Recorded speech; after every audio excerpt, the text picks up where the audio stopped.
Right now at 10, UW-Platteville set to close its Baraboo campus. What's next for students and faculty after the spring semester ends? Showers and a couple isolated thunderstorms are developing across parts of southwest Wisconsin. This is round 1 of 2 of rain chances. Will any of these rounds impact your weekend plans? I have the answer.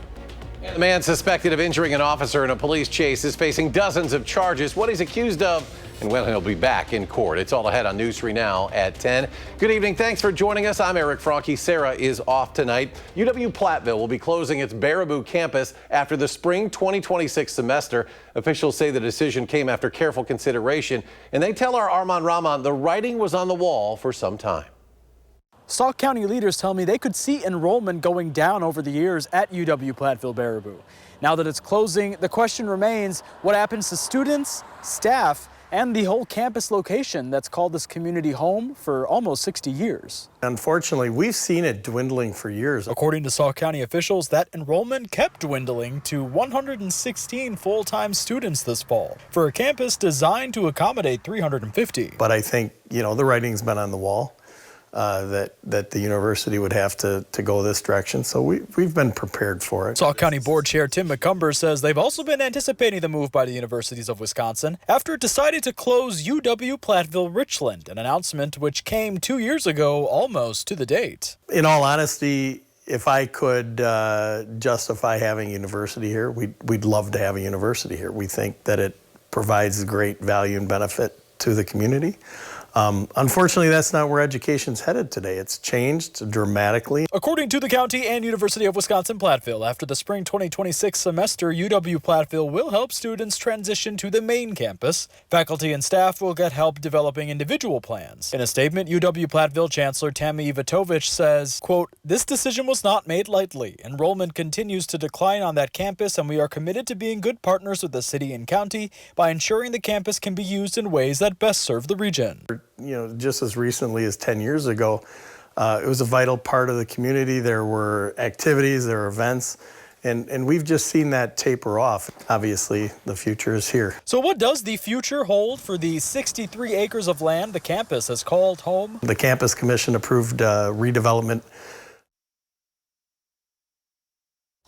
Armand, thank you. McCumber says the redevelopment plan process will start next month and it's set to wrap up in early June. Well, plenty of events going on in downtown Madison this weekend for the farmers market, of course, the Badger game. And Alex, can we expect any rain to impact these plans? Great question. And the answer to that is I think we're going to sneak in the farmers market and the Badgers game dry as we go into Saturday. That's certainly good news, but there will be more rain moving in Saturday evening and overnight, and Sunday's going to feel just like fall, just like it should be in October, with breezy conditions, morning rain showers, gusty winds, and temperatures up around 58 degrees for a high. So we're going to have quite the swing this weekend in those temperatures. Right now, we got showers, a couple isolated rumbles of thunder out near the Highland area, just north of 18 near the Cobb area. And this is moving off towards the north and towards the east. That's the biggest and the heaviest shower right now in southwest Wisconsin, along a slow moving cold front that's slowly trying to advance its way into southern Wisconsin,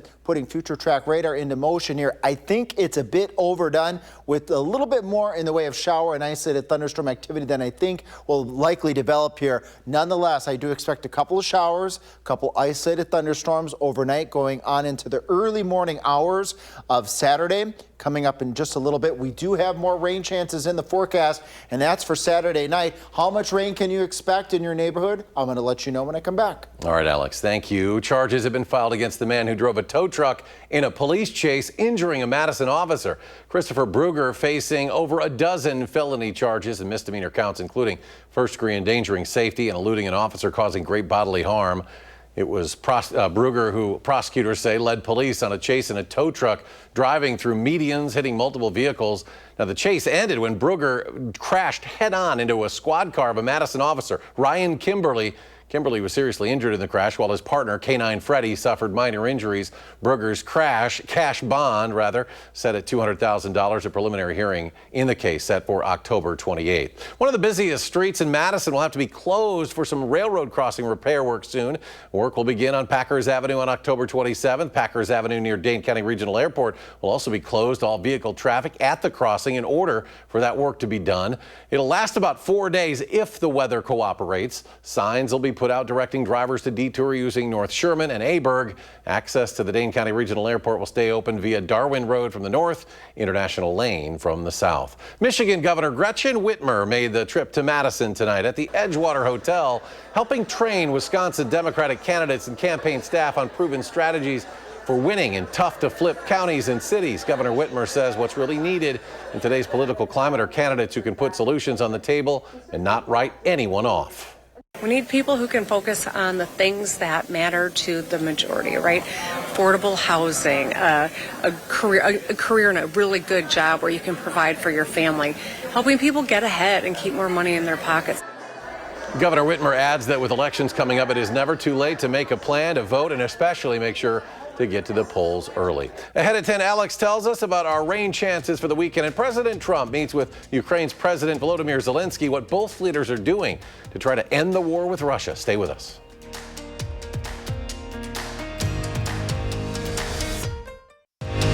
You're watching News 3 Now at 10. President Trump met with Ukrainian President Volodymyr Zelensky this afternoon. President Zelensky says he is ready to negotiate and is pushing for a ceasefire, but claims Russian President Vladimir Putin is not serious about peace.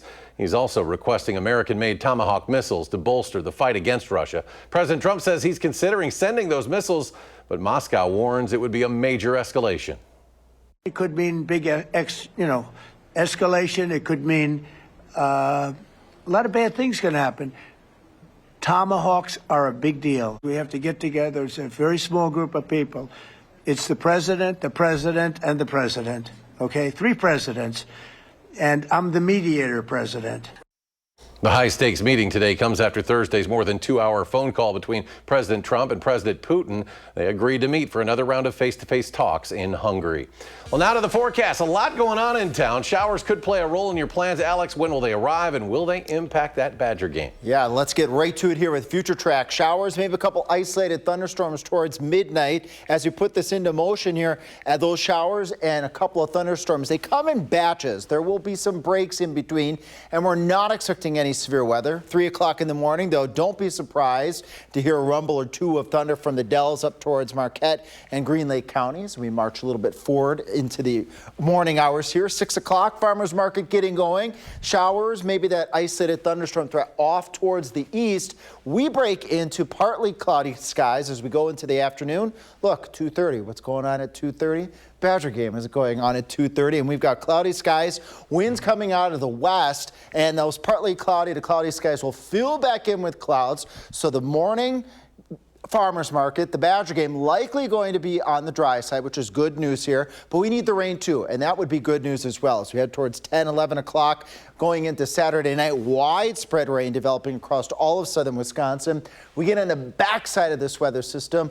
Winds come out of the north, so it's going to be gusty. It's going to be rainy to start off if you're heading maybe to church or if you're heading to brunch. It's going to be kind of one of those raw mornings with temperatures in the 40s and that cold rain and those gusty winds. But that weather system, it's going to be heading off towards the east. As you see here, by the time we get into the afternoon, clouds will be starting to depart, maybe even the sun coming out just west of Madison around 2 o'clock, but strong winds all Sunday long here, gusting at times to 30 miles per hour. The gusty winds we have now are going to ease up on Saturday, but they're going to pick right back up again on Sunday. Picking up perhaps up to an inch of water. Hopefully that weather system doesn't slip too far to the south, and we can keep these appreciable amounts of water in southern Wisconsin, ½ inch to an inch, maybe an isolated 1.5 inches in certain parts of southern Wisconsin. It gets a little bit more persistent shower and maybe that rumble of thunder activity. And boy, do we need it, because we have normally dry conditions stretching now, as I predicted last week,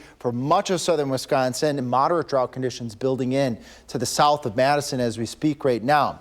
Radar 3000, couple isolated showers, maybe a rumble of thunder out ahead of that cold front that's slowly moving into the area as we speak. That cold front comes through Saturday night going on into Sunday.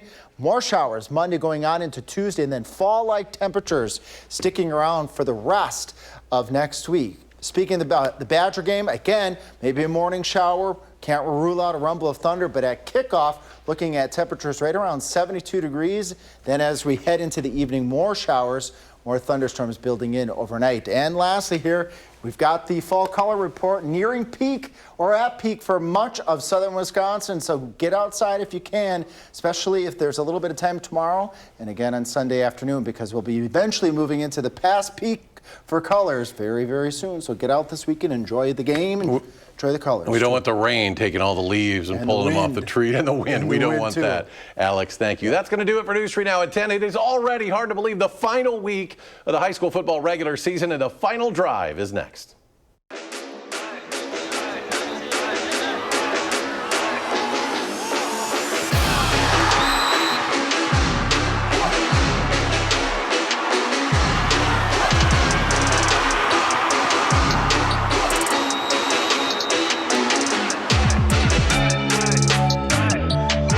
Where did the time go? We've already made it to the final week of the regular season of high school football. Gear up because things are about to get interesting. I'm Andrew Banstra, and this is the final drive. And it wouldn't be week 9 if there wasn't many conference championships up for grabs. Let's start with our game of the week and a Six Rivers showdown. Potosi Cassville and Blackhawk Warren are both undefeated, but after tonight, only one team will be able to say that and will only be able to claim that conference crown. The Chieftains defeated the Warriors in week 9 last year to clinch their 5th consecutive conference title. First drive of the game for Blackhawk Warren, whose quarterback Bo Podner takes it in himself, finds a hole through some good blocking and sneaks into the end zone. And if it ain't broke, don't fix it. This time Podner on a 2-point conversion after another Warrior score. He's back in the house. How about that? A big start for Blackhawk Warren. Potosi Cassville, they get some momentum back. A perfect end around here from Hunter White, who's able to dodge, duck, and dip his way into the promised land to cut that lead in half. This one would turn into an absolute shootout, and Blackhawk Warren stuns the reigning state champions. They secure that conference title and win it 28-21. And we're just getting started. Let's head over to Nash Dara, who had our game of the night. Thank you, Andrew. Just up Highway 69 in Belleville, the Wildcats welcomed the Darlington Redbirds with the SWAL title on the line. Darlington came into this evening having already clinched at least a share of the SWAL title, but standing in the way of that outright conference championship was, you guessed it, Belleville. With a win tonight would clinch a share of that title alongside Darlington. But that would not be the case tonight for the Wildcats, as they would be stuck with a 28-0 deficit at half. Desperate to stay in the game on their first drive in the third, quarterback Raiden Taylor chucks it downfield, only to find the hands of opposing quarterback Zeke Zuberbuehler, which would set up the easy throw and catch Zuberbuehler to Broker Boucher to take that lead to 35. However, Belleville would find the scoreboard with Cooper Nemec making the catch and run for some points. But for the Wildcats, they would be in too big of a hole as they lose at the hands of Darlington, 42-21. Back to you, Andrew. Man, a fantastic game of the night. You know, those two, Zuberbuehler and Broker Busher, they've been doing it for years and keep Darlington on top. Now we make our way down East Wash to see Sauk Prairie and the Eagles take on the red-hot Edgewood Crusaders. Edgewood looking for their first undefeated season in well over 20 years, but had a tough test in their way with an Eagles squad who did lose to them last year, beat Edgewood 21-9. Looking ahead into the postseason on a high note, the Eagles were flying high for most of the first half, scored in the second quarter, and kept it coming with some explosive plays. Justin Shockley with the big gainer in the defense. For Sauk Prairie, they are doing their job too. Riley Jadak gets home for the sack. Eventually, Edgewood would break through with some offense of their own. The Crusaders were undefeated for a reason. A big piece of that, Gannon Bagstead, who fires a bullet to the ATM. Cash Soma, and another one, this time to Will Kelly for the touchdown. But how about this? Sauk Prairie comes back and wins it 20-7, stunning the Crusaders and denying them of not just their perfect season, but an outright Badger Small title. Looking at some other scores, Janesville Craig needed a win for a chance at a postseason slot. Couldn't get it done tonight against Verona, who wins big, 56-8. Speaking of teams that needed a win to get into the postseason, or at least a chance at it, how about this for a stunner? McFarland taking down Edgerton in Edgerton, 28-21. McFarland may be in the playoffs. Edgerton certainly still will be. Let's move on to 6th-ranked Wanakee, who had a chance to clinch their 6th straight conference championship this evening, but had a tough test in front of them with Milton. Milton themselves had a chance to get that Badger large conference share. Couldn't get it outright because Wanakee already had it. Early on, Milton looked like they might just do it. Tied at 14 apiece, heading into the second half. So to start the half, the Redhawks, they try an onside kick to get the momentum, but the Warriors were all over it and used that field position to find the end zone. Eli Drangsvit scurries in for 6 and the Warrior lead.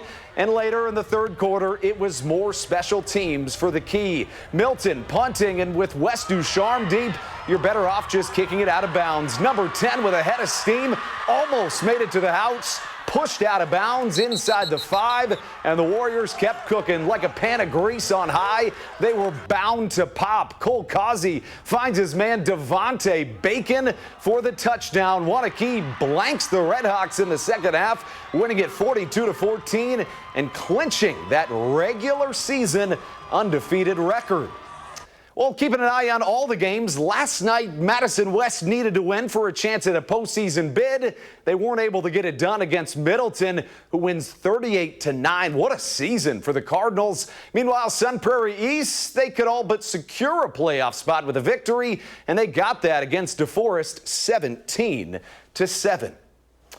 Two teams fighting for similar things. Normally, City Pride would come first on this list in this matchup, but not tonight. It was about a potential playoff spot. A Memorial win gives them a pretty solid chance at getting in, but La Follette would need some luck on their side and a big victory. The Spartans, who started the season 0-5, looking to rattle off their 4th straight victory, and with Zion Lopez-Darden dancing like that, they might just dance into a postseason spot. And later, the defense would get it done. Connor Roberts with the highway robbery. 82 says, "Give me that." And the Spartans would turn it into points after a healthy return from the big man. And if it ain't broke, don't fix it. Give it to Lopez-Darden again, who rips off, how about this, in a 50-plus yard house call, securing a statement victory for the Spartans.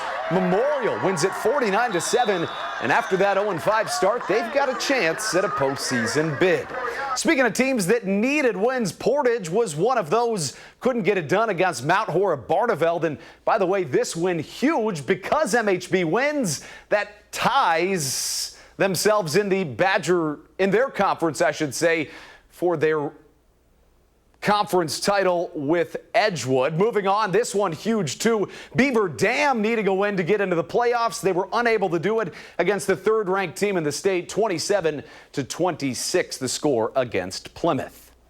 The Columbus Cardinals head into the last week of the regular season on a roll, having not lost since week 2, and this evening had the chance to cash in their good fortune with a win over the Turner Trojans, which would bring them their 2nd straight Capital Conference title. And if we know one thing about Columbus, they're called the C-Bus for a reason, because they just don't stop rolling. That would be the story tonight. Late in the first, the Cardinals start flying through the air. Peyton Powers with the deep ball for Mowbray Jordan, their first score of the game, and they were just getting started. Later on, they'd go to the ground game because Tracy Bobby, he wants to go fast and knows if you ain't first, you are last. He finds the end zone, as does his friend Garrett Hodge. He joins in on the fun with a touchdown of his own, and the Cardinals would not be stopped. They go on to win it 43-0, securing that Capital Conference crown.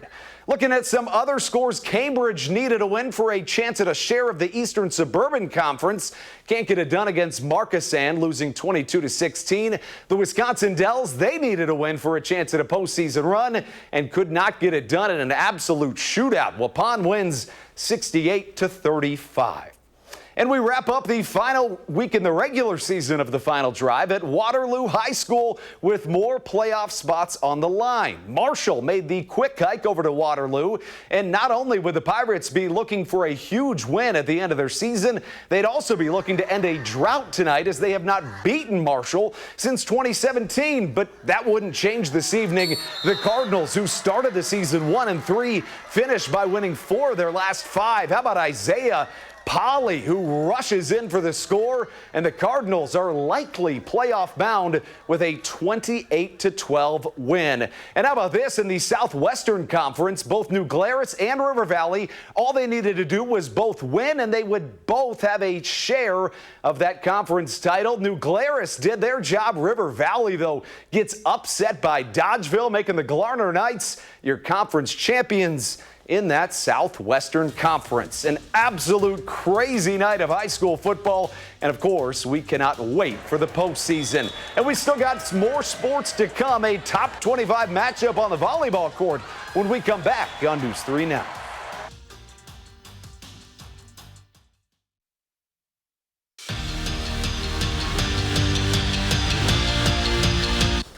Give or take about 170 nights that we've spent right here talking about the Milwaukee Brewers. What a 2025 season it's been, and the hope was that it would not end tonight, needing to beat the Dodgers in a must-win Game 4 in LA. But it just was not in the cards. Shohei Ohtani pitches a gem and hits 3 home runs to end a magical 2025 campaign as the Dodgers sweep the Brewers in the NLCS, winning Game 4 5-1. To the volleyball court, where Wisconsin volleyball started a quartet of games this evening against the Big Ten's newcomers with a top 25 showdown at the Fieldhouse, where Kelly Sheffield's Badgers meant business. Very first play of the match results in points. That right there is an ace in your face, courtesy of Natalie Wardlow, and was a sign of good things to come, because later on it's Una Vajagic going up and sending it down on the Bruins. She's been a magnificent addition to this squad. She had 9 kills, but in the end at the Fieldhouse, the phone is always ringing, and Mimi Collier says, well, I'll always answer that call with one of her 16 kills. That's a match high, and the Badgers sweep the Bruins 3-0. The hockey season is long, especially in college, and that's why it's good to break it up. The best way to do that is to play in tournaments early in the season, which is why we head to Schenectady, New York, where Wisconsin women's hockey played Vermont first thing this morning, and this one was all Badgers from the get-go. Second period, already leading 2-0, and Bucky wanted more. KK Harvey scores one of her 2 goals in the game, giving the best defender in the country and probably the best player, too, 5 goals early in the season. And later, how good has Cassie Hall been? She had 2 goals of her own against Vermont, giving her a team-leading 7 goals through 7 games as Wisconsin wins it 8-1. But we are still not quite done. We'll be right back to News 3 Now.